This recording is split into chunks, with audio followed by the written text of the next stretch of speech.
Women just don't think strategically, Director Hamilton said, his voice echoing through the conference room as he shook hands with Tyler Mason. That's why we need leaders like you driving our merchandising initiatives. I sat there, stunned, watching my male coworker bask in the glory of presenting my merchandising strategy as his own. The same strategy that had increased our regional sales by 20% over the past quarter. The same strategy I had spent months developing, analyzing consumer behavior patterns, and testing in 3 different markets. My face burned with a mixture of rage and disbelief, but I forced myself to maintain a professional smile. My name is Simone Briggs, and I'm 31 years old. For the past 4 years, I've worked as a merchandising analyst for Gravora Group, one of the largest retail chains in the Southeast. I graduated with honors from Auburn University with a degree in business analytics, and I've always prided myself on my ability to spot market trends before they explode. My cubicle walls were covered with charts, graphs, and consumer data that most people found mind-numbingly boring, but to me, they told stories of opportunity and growth. The irony wasn't lost on me that I was sitting in a conference room in Birmingham, Alabama, watching my career ambitions crumble while Tyler received a promotion that should have been mine. The presentation he had just delivered was flawless, because I had written every single slide, analyzed every data point, and created every recommendation. When our department head had asked for volunteers to develop a new merchandising approach for the upcoming holiday season, I had jumped at the chance. I knew this was my opportunity to prove I was ready for the senior analyst position that had been dangling in front of me for months. Tyler had approached me 3 weeks ago, asking if he could collaborate on the project. I thought he was genuinely interested in learning from my research methods, so I shared everything with him: my consumer surveys, my competitor analysis, my pricing strategies, even my presentation template. He said he wanted to understand my process so he could contribute meaningfully to the project. I was naive enough to believe him.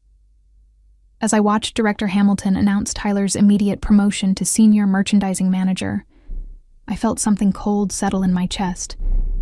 This wasn't just about a stolen presentation or a missed promotion. This was about a pattern I had noticed but tried to ignore. The way my ideas somehow became team efforts when they succeeded, but remained solely mine when they needed refinement. The way my contributions were praised in private but rarely acknowledged in public forums. The way promising projects were mysteriously reassigned to male colleagues when they showed real potential. The meeting concluded with enthusiastic congratulations for Tyler, and I knew that speaking up now would only make me look like a sore loser. Growing up in a small town outside Mobile, I learned early that hard work and intelligence would be my tickets to success. My father worked 2 jobs to put me through college, and my mother constantly reminded me that I would need to work twice as hard as men to get half the recognition. I thought she was being overly pessimistic, but sitting in that conference room, I realized she had been preparing me for this exact moment. My relationship with Tyler had always been complicated. When he joined our team 18 months ago, I was assigned to help him get acclimated to our systems and processes. He was charming, well-connected through his fraternity network, and had an MBA from a prestigious university that opened doors mine apparently couldn't. Initially, I respected his educational background and assumed we would make good colleagues. He often asked thoughtful questions about my work, and I appreciated having someone who seemed genuinely interested in the analytical side of retail merchandising. Looking back, I realized those weren't questions born of curiosity. They were intelligence-gathering missions. Tyler had been systematically learning my methods, understanding my sources, and positioning himself to capitalize on my expertise. The collaboration he proposed for the holiday merchandising strategy wasn't collaboration at all. It was theft with extra steps. In the weeks leading up to the presentation, I had noticed subtle warning signs that I dismissed at the time. Tyler started scheduling one-on-one meetings with Director Hamilton, supposedly to discuss strategic vision for our department. He began attending industry conferences that I had recommended, but somehow never received approval to attend myself. He started using phrases and terminology that I had coined in my reports, weaving them into casual conversations as if they were his own insights. The most telling sign was how he handled our planning sessions. Instead of contributing original ideas, he would ask me to elaborate on mine, pushing me to explain every detail of my reasoning. He recorded our meetings, claiming he wanted to review the strategies later to make sure he understood the nuances. I thought he was being thorough. I now realized he was building a script. 3 days before the presentation, Tyler had asked if he could take the lead in delivering our findings to the executive team. He said his presentation skills were stronger and that we would make a better impression with him as the spokesperson. Wanting to be a team player, I agreed, but insisted that he acknowledge my role in developing the core strategy. He assured me that my contributions would be clearly highlighted. Instead, I watched him present my work as his own breakthrough thinking. When Director Hamilton asked about the analytical methodology, Tyler smoothly explained concepts I had spent years mastering. When questioned about market research, he referenced surveys I had designed and conducted. The only time my name came up was when Tyler mentioned that I had provided valuable data support for his strategic vision. As the meeting ended and people filed out, congratulating Tyler on his brilliant work, I felt a shift inside me that I had never experienced before. The betrayal hit me like a physical blow as I sat in my car in the Gravora Group parking lot, trying to process what had just happened. My hands were shaking as I replayed Tyler's presentation, noting every instance where he had claimed credit for my work. The sophisticated consumer segmentation analysis I had developed over months of research became his innovative customer profiling system. The pricing optimization model I had built from scratch was now his strategic value framework. Even the specific terminology I had created to describe our target demographics rolled off his tongue as if he had invented it. The promotion Tyler received wasn't just any promotion. It was the exact position I had been working toward for years. Senior Merchandising Manager came with a $30,000 salary increase, stock options, and leadership over a team of 12 analysts. More importantly, it was the gateway to the executive track at Gravora Group. Tyler would now oversee the implementation of my strategy, taking credit for its success while I remained in the same role I had held for the past 2 years. I pulled out my phone and scrolled through the messages I had received during the meeting. My college roommate Jasmine had texted about a job opening at Sunvale Studios, a rapidly growing retail chain that was making waves in the industry. 3 months ago, I would have dismissed the idea of leaving Gravora Group. But sitting in that parking lot, I realized I had nothing left to lose here. The next morning, I arrived at work early and found Tyler already in his new corner office, speaking loudly on the phone about his merchandising breakthrough. He caught my eye through the glass wall and gave me a thumbs up, as if we shared some inside joke. The casualness of his gesture made my blood boil. He actually seemed to believe that I would be happy to see him succeed with my work. During our departmental meeting that afternoon, Director Hamilton outlined Tyler's new responsibilities and praised his strategic thinking capabilities. He announced that Tyler would be presenting our holiday merchandising plan to the board of directors next month, a presentation that would essentially be my work being showcased at the highest levels of the company. Hamilton then turned to me and said, "Simone, I know you're disappointed not to get the promotion, but I hope you'll support Tyler in his new role. Your data analysis skills will be valuable to his strategic initiatives." The condescending tone in his voice was unmistakable. I was being relegated to the role of Tyler's analytical assistant, supporting his strategic initiatives with my data analysis skills. The message was clear. I was valuable enough to do the work, but not valuable enough to receive credit for it. That evening, I submitted my application to Sunvale Studios, along with a portfolio that included detailed documentation of every project I had worked on at Gravora Group. I was careful to include only work that was definitively mine, but the portfolio clearly demonstrated the depth of my strategic thinking and analytical capabilities. 2 days later, I received a call requesting an interview.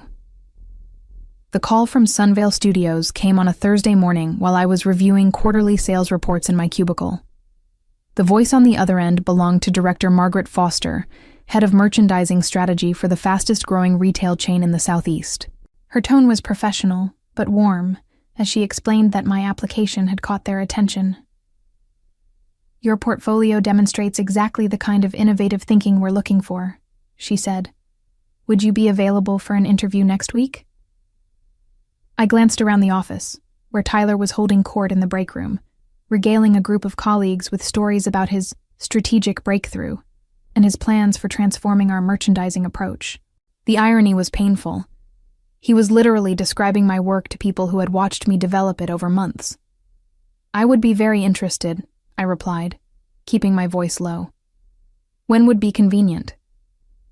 We scheduled the interview for the following Tuesday. As I hung up, I felt a surge of excitement mixed with nervousness. Sunvale Studios had been on my radar for months as a company that was disrupting traditional retail with data-driven strategies and innovative customer experiences.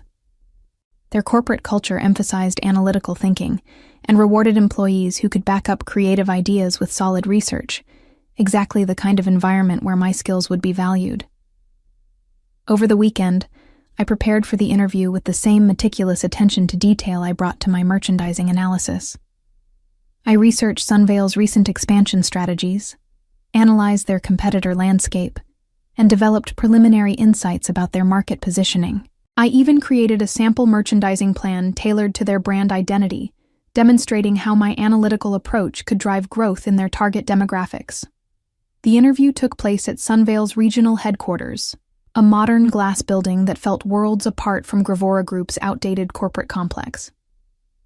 Director Foster met me in the lobby, and I was immediately struck by her directness and intelligence. Unlike the meetings at Gravora Group, where presentations often devolved into political maneuvering, our conversation focused entirely on strategy, data, and results. I'm particularly interested in your consumer segmentation methodology, Director Foster said, reviewing my portfolio.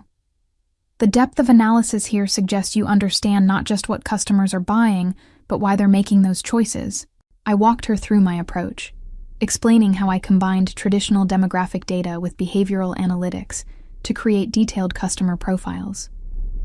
As I spoke, I could see her genuine engagement with the concepts. She asked follow-up questions that demonstrated she understood the complexity of what I was describing. At Gravora Group, this kind of analysis led to a 20% increase in regional sales, I explained. But I believe the methodology could be even more effective with a company that's willing to move quickly on insights. Director Foster smiled. That's exactly what we need. We're expanding into 3 new markets over the next 6 months, and we need someone who can develop merchandising strategies that will give us a competitive advantage from day one. The conversation continued for nearly 2 hours, covering everything from inventory optimization to seasonal forecasting. By the end, I knew this was where I belonged. Director Foster concluded the meeting by explaining their compensation package, which included a base salary that was $25,000 higher than my current position at Gravora Group, plus performance bonuses tied directly to measurable results. I'll be honest with you, Simone, she said as we shook hands. We've been watching Gravora Group's recent performance, and we're impressed by the strategic initiatives coming out of their merchandising department. We want that kind of thinking on our team. As I drove back to Birmingham, I reflected on the irony of her comment. Sunvale Studios was interested in hiring me because of work that Tyler was now taking credit for at Gravora Group. They had been monitoring the industry impact of strategies I had developed, and they wanted to bring that expertise in-house. The thought of Tyler unknowingly helping me land a better job brought the first genuine smile I had felt in weeks. 3 days after my interview, Director Foster called with an offer that exceeded my expectations. The position was Senior Strategic Analyst, with a direct reporting line to the executive team and responsibility for merchandising strategy across all Sunvale Studios locations. The salary was $30,000 higher than my current position, and the benefits package included stock options that could prove extremely valuable as the company continued its rapid expansion. We're prepared to offer you the position immediately, Director Foster said. When would you be able to start? I asked for the weekend to consider the offer, though I had already made up my mind.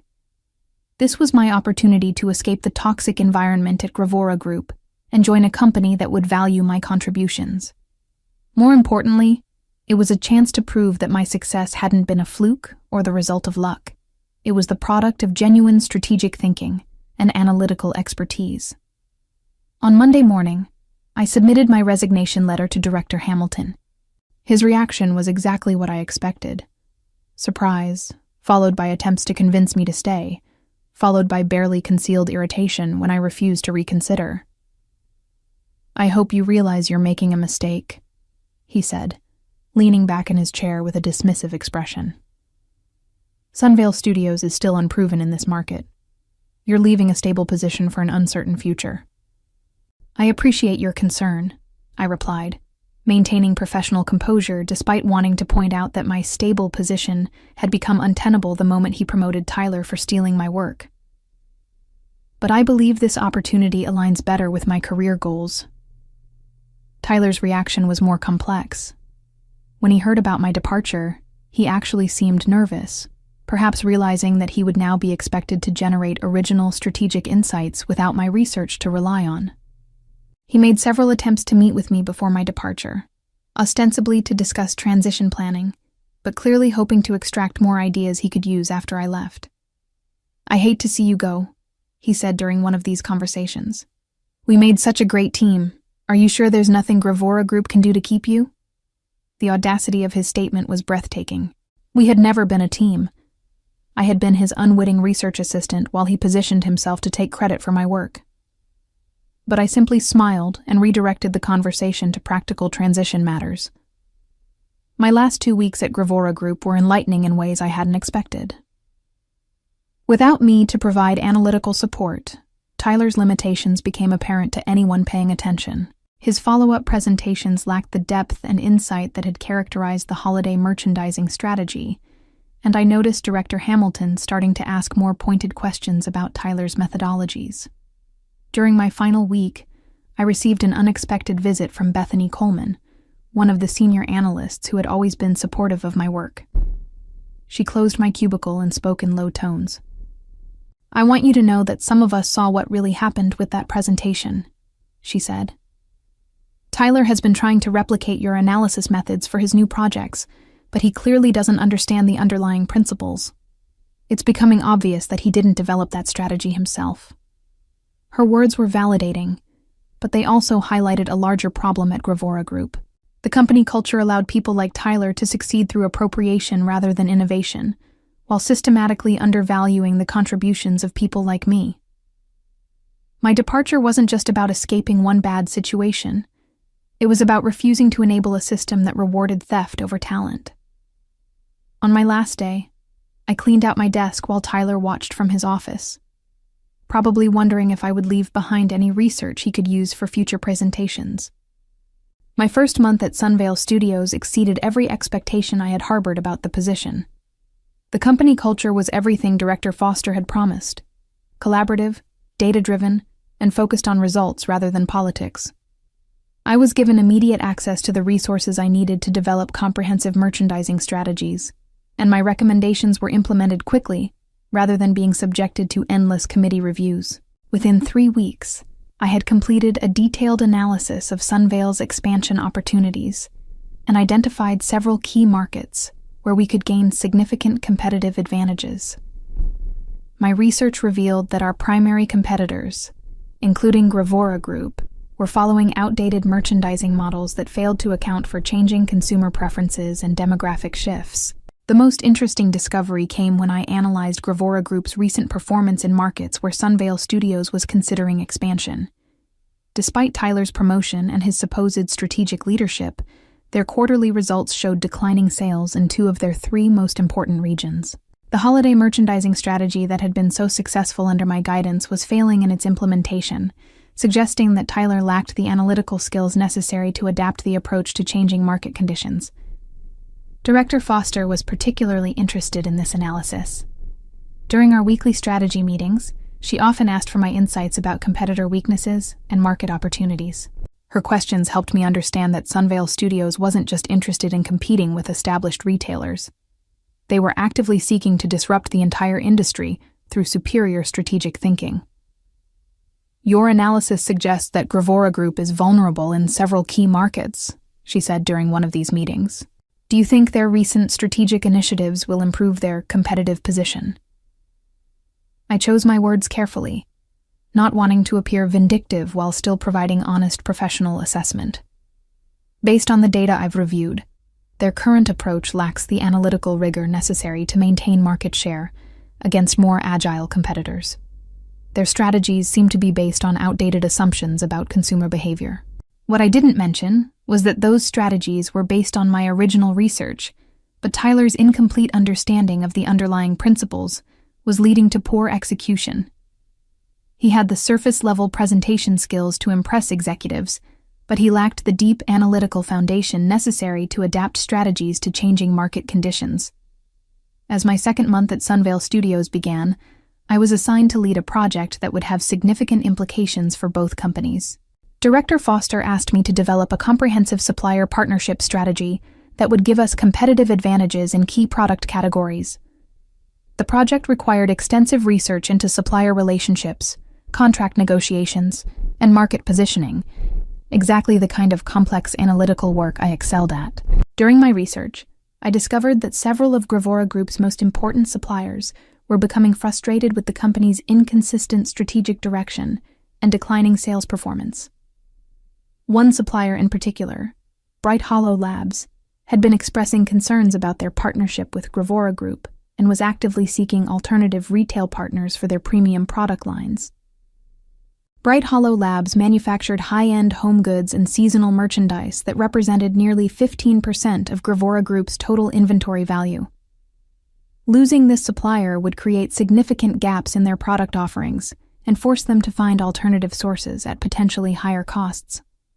More importantly, if a competitor gained exclusive access to Bright Hollow's products, it would represent a substantial competitive advantage. I spent several days developing a comprehensive proposal for partnering with Bright Hollow Labs, outlining how Sunvale Studios' analytical approach to merchandising could maximize the value of their product lines. The proposal included detailed market analysis, consumer preference data, and projected sales figures that demonstrated our ability to effectively promote and sell their merchandise. The proposal was compelling enough that Director Foster authorized me to reach out to Bright Hollow Labs directly to explore a potential partnership. The call to Bright Hollow Labs came on a Tuesday morning in March, exactly 2 quarters after I had left Gravora Group. I had spent weeks preparing for this conversation, developing a partnership proposal that highlighted Sunvale Studios' analytical capabilities and growth trajectory. When I reached Director of Business Development Patricia Weatherby, her response was immediately enthusiastic. "We've been watching Sunvale Studios' expansion with great interest," she said. "Your growth metrics are impressive, and we're always looking for retail partners who understand the strategic value of premium merchandise." I walked her through our consumer analysis, explaining how our demographic research had identified significant opportunities in the home goods market that traditional retailers were missing. The conversation flowed naturally from market analysis to partnership possibilities, and within 30 minutes, we had scheduled an in-person meeting for the following week. What made the conversation particularly satisfying was Patricia's unprompted commentary about their current retail partnerships.